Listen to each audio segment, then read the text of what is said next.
defeated twice. Satan knew his time was short. The first temptations had failed. Christ had not yielded to appetite, nor had he presumed upon the care of God. Now the enemy prepared his final and greatest assault. Casting aside all disguise, Satan revealed his true purpose. He carried Jesus to the summit of an exceedingly high mountain. In a single, sweeping moment, the kingdoms of the world passed before Christ's eyes, their power, wealth, splendor, and glory displayed in the most alluring light.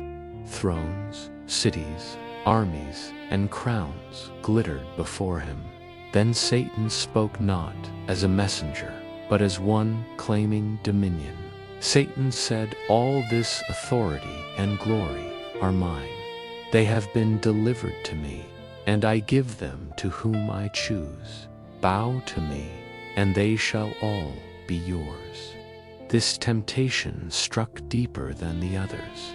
Satan knew the path Christ had chosen, a life of sorrow, rejection, and suffering, ending in death. Now he offered a shortcut, a crown without a cross, a kingdom without sacrifice. For one act of homage, Satan promised to surrender his rule and make Christ king of the world. For a brief moment, the eyes of Jesus rested upon the dazzling scene. Then he turned away. He would not linger where temptation sought to weaken his resolve.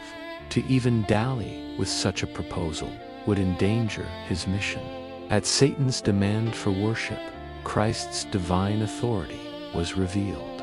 Holy indignation rose against the blasphemous claim of a created being seeking homage from his Creator. "Go, Satan. Worship belongs to God alone."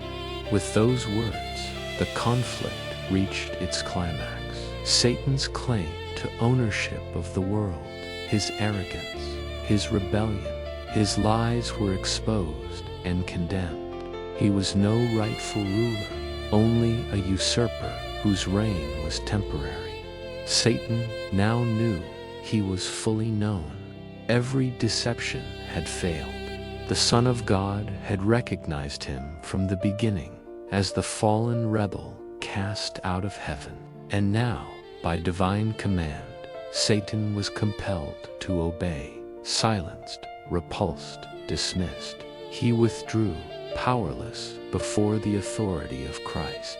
The victory was complete.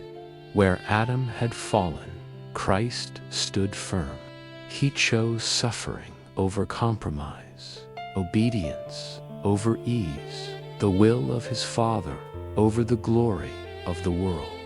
The day would come when the kingdoms of the earth would rightfully belong to him, not by bargain with evil, but by redemption through sacrifice. And the adversary who sought his worship would, in time, be destroyed. The wilderness conflict ended, the tempter departed, and Christ stood victorious, our Redeemer, our example, our King.